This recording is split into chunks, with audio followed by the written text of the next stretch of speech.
Chapitre 56. Adoration des trois mages.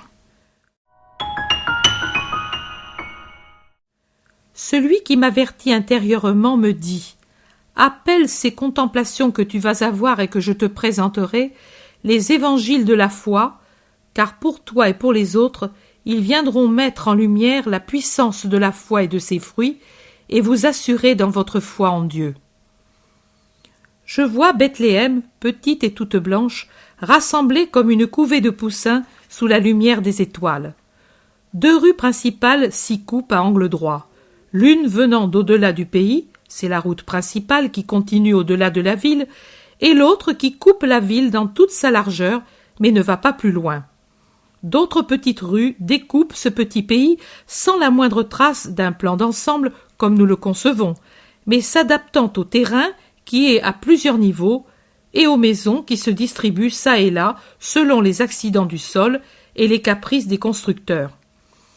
Tournées les unes à droite, les autres à gauche, d'autres de biais par rapport à la rue qui les borde, elles l'obligent à se présenter comme un ruban qui se déroule avec des sinuosités au lieu d'être un chemin rectiligne qui va d'un endroit à l'autre sans déviation. De temps en temps, il y a une petite place, soit pour un marché, soit pour une fontaine, soit parce que, à cause des constructions qui se dressent au hasard, elle est restée une portion de travers où l'on ne peut plus rien construire.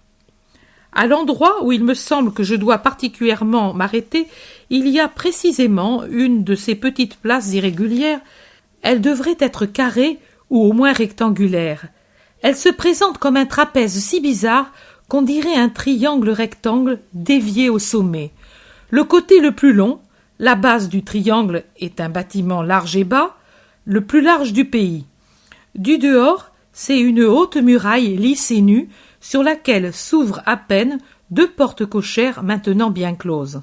À l'intérieur, au contraire, sur toute une cour carrée, il y a de nombreuses fenêtres au premier étage, pendant qu'au rez-de-chaussée, on voit des portiques qui entourent des cours jonchées de paille et de détritus, avec des vasques pour abreuver chevaux et autres animaux. Aux rustiques colonnes des portiques, il y a des anneaux pour attacher les animaux et, sur un côté, un vaste hangar pour abriter les troupeaux et les montures. Je comprends qu'il s'agit de l'auberge de Bethléem. Sur deux autres côtés, de même longueur, il y a des maisons et des maisonnettes, les unes précédées d'un jardinet, d'autres non, parce que parmi elles, il y en a qui ont la façade sur la place et d'autres à l'arrière. Sur l'autre côté plus étroit, en face le caravansérail, il y a une unique maisonnette avec un petit escalier extérieur qui donne accès au milieu de la façade aux chambres du premier étage. Elles sont toutes fermées car il fait nuit. Il n'y a personne dans les rues à cause de l'heure. Je vois qu'augmente la clarté nocturne qui tombe d'un ciel constellé d'étoiles si belles dans le ciel d'Orient, si vivantes et si grandes qu'elles paraissent toutes proches et qu'il serait facile de les rejoindre et de les toucher, ces fleurs qui brillent sur le velours du firmament. Je lève les yeux pour me rendre compte de la source de cette croissance de lumière. Une étoile de grandeur inhabituelle, comme une petite lune, s'avance dans le ciel de Bethléem. Les autres semblent s'éclipser et lui donner passage, comme des suivantes au service de la reine, tant son éclat les surpasse et les fait disparaître.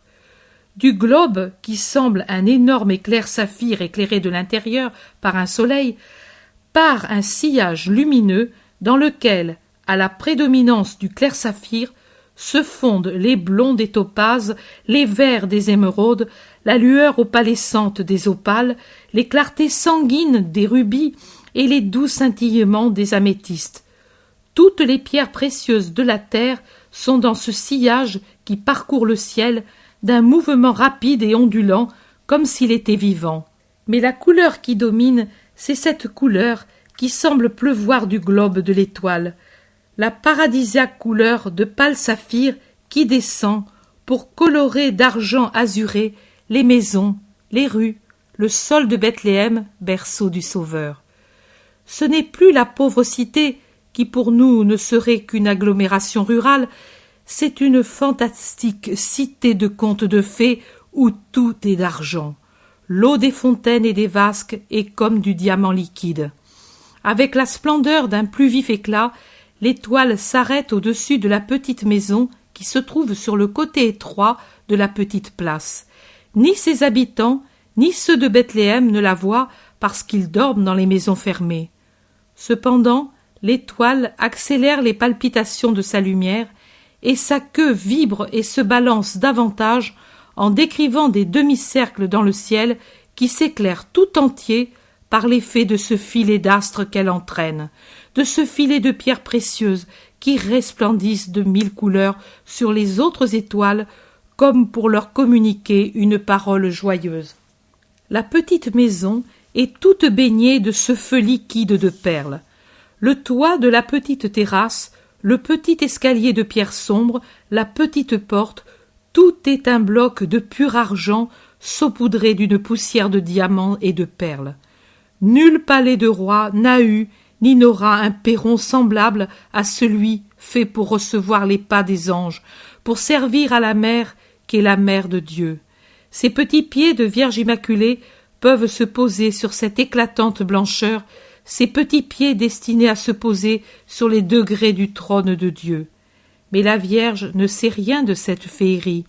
Elle veille près du berceau du Fils et prie. En son âme, elle possède des splendeurs qui surpassent celles dont l'étoile embellit les choses. De la rue principale s'avance un défilé, chevaux harnachés et d'autres conduits à la main, dromadaires et chameaux, les uns montés, les autres chargés. Le son des sabots fait un bruit d'eau qui ruisselle en les heurtant sur les pierres d'un torrent. Arrivés sur la place, tous s'arrêtent. Le défilé, sous le rayonnement de l'étoile, est d'une splendeur fantastique. Les ornements des très riches montures, les habits des cavaliers, les visages, les bagages, tout resplendit, ravivant et unissant le propre éclat des métaux, des cuirs, des soies, des gemmes, des pelages à la clarté de l'étoile. Les yeux rayonnent et les bouches sourient parce qu'une autre splendeur s'est allumée en leur cœur, celle d'une joie surnaturelle. Pendant que les serviteurs se dirigent vers le caravansérail avec les animaux, 3 personnages de la caravane descendent de leurs respectives montures qu'un serviteur conduit ailleurs et se dirigent à pied vers la maison. Là, ils se prosternent, front contre terre, baisant la poussière. Ce sont 3 personnages puissants, comme l'indiquent leurs très riches habits. L'un de peau très foncée, à peine descendu d'un chameau, s'enveloppe tout entier dans un magnifique vêtement de soie blanche.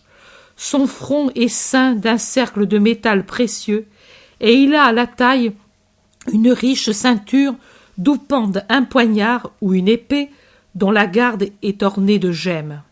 Les 2 autres, descendus de 2 magnifiques chevaux, sont vêtus l'un d'une étoffe rayée très belle où domine la couleur jaune. Cet habit est fait comme un long domino garni d'un capuchon et d'un cordon qui semble fait tout d'une pièce en filigrane d'or, tant ils sont ornés de broderies d'or. Le 3e porte une chemise de soie bouffante qui sort d'un large et long pantalon serré aux pieds. Il est enveloppé dans un châle très fin, véritable jardin fleuri, tant sont vives les couleurs dont il est orné tout entier. Sur la tête, un turban retenu par une chaînette ornée de chatons de diamants. Après avoir vénéré la maison où réside le Sauveur, ils se relèvent et se rendent au caravansérail où les serviteurs ont frappé et fait ouvrir. Ici s'arrête la vision. Elle reprend 3 heures plus tard avec la scène de l'adoration des mages à Jésus. Voilà le jour. Un beau soleil resplendit dans un ciel d'après-midi. Un serviteur des 3 mages traverse la place et monte le petit escalier de la maisonnette. Il rentre. Il sort. Il retourne à l'auberge. Les 3 mages sortent, suivis chacun de son propre serviteur. Ils traversent la place. Les rares passants se retournent pour regarder les majestueux personnages qui passent très lentement, avec solennité. Entre la venue du serviteur et celle des 3, il s'est passé un bon quart d'heure, ce qui a donné aux habitants de la maisonnette le temps de se préparer à recevoir les hôtes. Ceux-ci sont encore plus richement vêtus que le soir précédent. Les soies resplendissent, les gemmes brillent. Un grand panache de plumes de grand prix, parsemé d'écailles encore plus précieuses, étincelle sur la tête de celui qui porte le turban. L'un des serviteurs porte un coffre tout orné de marqueterie, dont les garnitures métalliques sont en or buriné. Le second porte une coupe d'un travail très fin, couvert par un couvercle tout en or ciselé. Le troisième, une sorte d'amphore large et basse, en or également, avec une fermeture en forme de pyramide qui, à son sommet, porte un brillant. Ces objets doivent être lourds, car les serviteurs ont peine à les porter, spécialement celui qui est chargé du coffre. Les trois montent l'escalier et entrent. Ils pénètrent dans une pièce qui va de la route à l'arrière de la maison. On aperçoit le jardinier par derrière à travers une fenêtre ouverte au soleil. Des portes s'ouvrent dans les deux autres murs, d'où regardent les propriétaires de la maison, un homme, une femme et 3 ou 4 enfants entre deux âges. Marie est assise avec l'enfant sur son sein et Joseph debout à côté. Mais elle se lève aussi et s'incline quand elle voit entrer les 3 mages. Elle est toute vêtue de blanc, si belle dans son simple habit blanc qui la couvre de la base du cou aux pieds, des épaules aux poignets délicats, si belle avec la tête couronnée de tresses blondes, en son visage que l'émotion couvre d'un rose plus vif, en ses yeux qui sourient avec douceur, avec une bouche qui s'ouvre pour saluer. Dieu soit avec vous. Les 3 mages en restent un instant interdits, puis ils s'avancent, se prosternent à ses pieds et la prient de s'asseoir. Eux, non, ils ne s'assoient pas, malgré l'invitation de Marie. Ils restent à genoux, appuyés sur leurs talons. En arrière et à genoux aussi sont les 3 serviteurs. Ils sont tout de suite derrière le seuil. Ils ont posé devant eux les 3 objets qu'ils portaient et ils attendent. Les 3 sages contemplent le bébé. Il me paraît avoir de 9 mois à 1 an, tant il est éveillé et robuste. Il repose sur le sein de sa mère. Il sourit et jase avec une voix de petit oiseau. Il est tout vêtu de blanc comme la maman, avec des sandalettes minuscules aux pieds. Un petit vêtement très simple, une tunicelle, d'où sortent les petits pieds remuants, les mains grassouillettes qui voudraient tout saisir, et surtout le très joli petit visage où brillent les yeux d'azur foncé et la bouche qui fait des fossettes des 2 côtés quand il rit et découvre ses premières petites dents. Les petites boucles de cheveux semblent une poussière d'or, tant ils sont brillants et vaporeux. Le plus âgé des sages parle au nom de tous. Il explique à Marie qu'ils ont vu, une nuit du mois de décembre précédent, une nouvelle étoile qui s'est allumée dans le ciel avec une inhabituelle splendeur. Jamais les cartes célestes n'avaient porté cet astre ou ne l'avaient signalé. Son nom était inconnu. Elle n'avait pas de nom. Née du sein de Dieu, elle avait fleuri pour dire aux hommes une vérité bénie, un secret de Dieu. Mais les hommes n'en avaient pas fait cas, car leurs âmes étaient plongées dans la boue.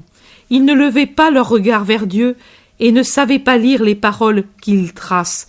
Qu'il en soit éternellement béni, avec les astres de feu sur la voûte des cieux. Eux l'avaient vu et s'étaient efforcés de comprendre sa voix.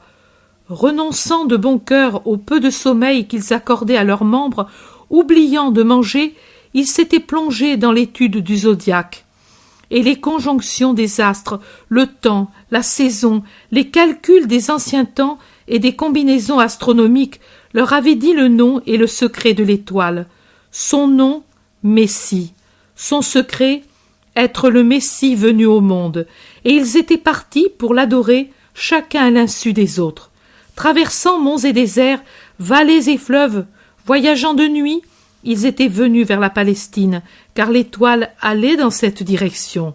Et chacun des 3 points différents de la terre s'en allait vers cette direction. Et ils s'étaient trouvés ensuite ensemble au-delà de la mer morte. La volonté de Dieu les avait réunis là, et ensemble ils étaient allés de l'avant, se comprenant, bien que chacun parlât sa langue propre, comprenant et pouvant parler les langues des pays traversés par un miracle de l'Éternel. Ensemble, ils étaient allés à Jérusalem parce que le Messie devait être le roi de Jérusalem, le roi des Juifs. Mais l'étoile s'était cachée sur le ciel de cette ville. Ils avaient senti leur cœur se briser de douleur et s'étaient examinés pour savoir s'ils avaient démérité de Dieu. Mais s'étant rassuré la conscience, ils étaient allés trouver le roi Hérode pour lui demander dans quel palais était né le roi des Juifs qu'ils étaient venus adorer. Le roi, ayant réuni les princes des prêtres et les scribes, leur avait demandé où pouvait naître le Messie, et ils avaient répondu « à Bethléem de Juda ». Ils étaient venus vers Bethléem, et l'étoile était réapparue à leurs yeux, avait quitté la cité sainte, et le soir précédent avait augmenté de splendeur. Le ciel était tout embrasé. Puis l'étoile s'était arrêtée, rassemblant la lumière des autres étoiles en son rayonnement au-dessus de cette maison. Ils avaient compris que c'était là que se trouvait le divin né. Maintenant ils l'adoraient, offrant leurs pauvres cadeaux, et par-dessus tout leur cœur qui n'avait jamais cessé de bénir Dieu pour la grâce qu'il leur avait accordée et d'aimer son Fils dont ils voyaient la sainte humanité. Ensuite, ils retourneraient rendre compte au roi Hérode parce que lui aussi désirait l'adorer. Voici à la fois l'or qu'il convient à un roi de posséder, voici l'encens comme il convient à un dieu, et voici, ô mère, voici la myrrhe, parce que ton enfant né, qui est Dieu, est aussi un homme, et dans sa chair et sa vie d'homme, il connaîtra l'amertume et la loi inévitable de la mort. Notre amour voudrait ne pas les dire, ces paroles, et penser que sa chair est éternelle comme son esprit. Mais, ô femmes, si nos cartes et surtout nos âmes ne se trompent pas, lui, ton Fils, est le Sauveur, le Christ de Dieu, et pour ce motif, il devra, pour sauver la terre, prendre sur lui le mal de la terre, dont un des châtiments est la mort. Cette résine est pour cette heure, pour que ces chairs saintes ne connaissent pas la pourriture de la corruption et conservent leur intégrité jusqu'à la résurrection. Qu'à cause de ces dons, lui se souvienne de nous et sauve ses serviteurs en leur donnant son royaume. Pour l'instant, pour en être sanctifié, qu'elle, sa mère, offre son petit enfant à notre amour, et en baisant ses pieds, descende sur nous la bénédiction céleste. Marie, qui a surmonté l'effroi provoqué par les paroles des sages et a caché sous un sourire la tristesse de la funèbre évocation, offre le bébé. Elle le met sur les bras du plus ancien, qui le baise et reçoit ses caresses, et puis le passe aux autres. Jésus sourit et joue avec les chaînettes et les franges des trois. Il regarde avec curiosité les crins ouverts, pleins d'une matière jaune et brillante. Il rit en voyant que le soleil fait un arc-en-ciel en touchant le brillant du couvercle de la myrrhe. Puis les trois rendent le bébé à sa mère et se lèvent. Marie aussi se lève. Le plus jeune des mages donne à son serviteur l'ordre de sortir. Alors on s'incline de chaque côté. Les trois parlent encore un peu. Ils ne peuvent se décider à quitter cette maison. Des larmes d'émotion se voient dans tous les yeux. À la fin, ils se dirigent vers la sortie, accompagnés de Marie et de Joseph. Le bébé a voulu descendre et donner sa petite main au plus ancien des trois. Il marche ainsi, une main dans la main de Marie, l'autre dans celle du sage qui se penche pour le conduire. Jésus a le pas encore incertain de l'enfant et rit en frappant du pied la bande lumineuse que fait le soleil sur le pavé. Arrivés au seuil, il ne faut pas oublier que la pièce prenait toute la longueur de la maison. Les trois personnages prennent congé en s'agenouillant une dernière fois et en baisant les pieds de Jésus.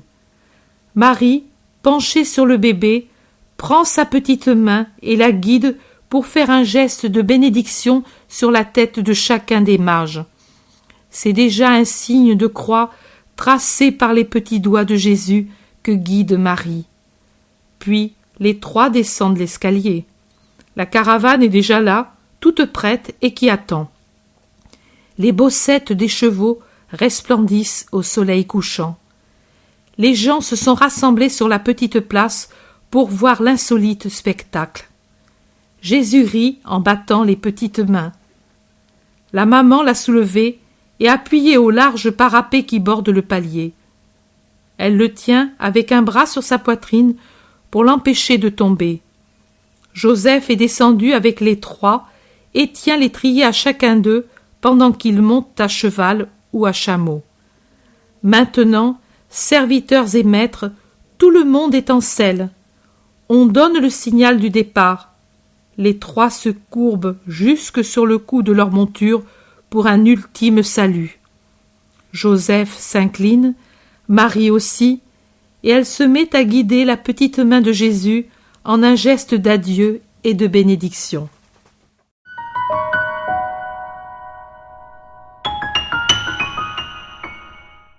L'Évangile tel qu'il m'a été révélé est adapté pour tout public par les éditions Marie-Valtorta.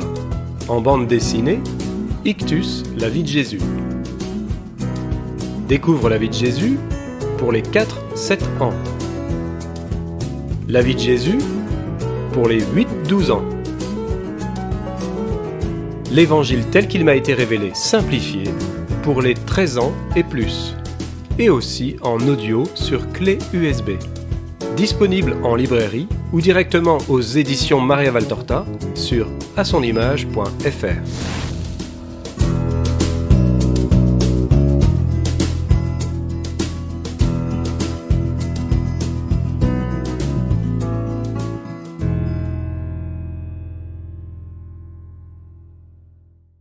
L'intérêt pour les écrits de Maria-Valtorta ne cesse de grandir. Et les fruits récoltés, vocation, conversion, sont immenses. Visionnaire de la vie du Christ, de la conception de Marie jusqu'au début de l'Église, sa description des personnages, de leur psychologie, la précision des lieux où ils évoluent, des coutumes et mœurs de l'époque, est proprement sidérante et à ce jour inégalée.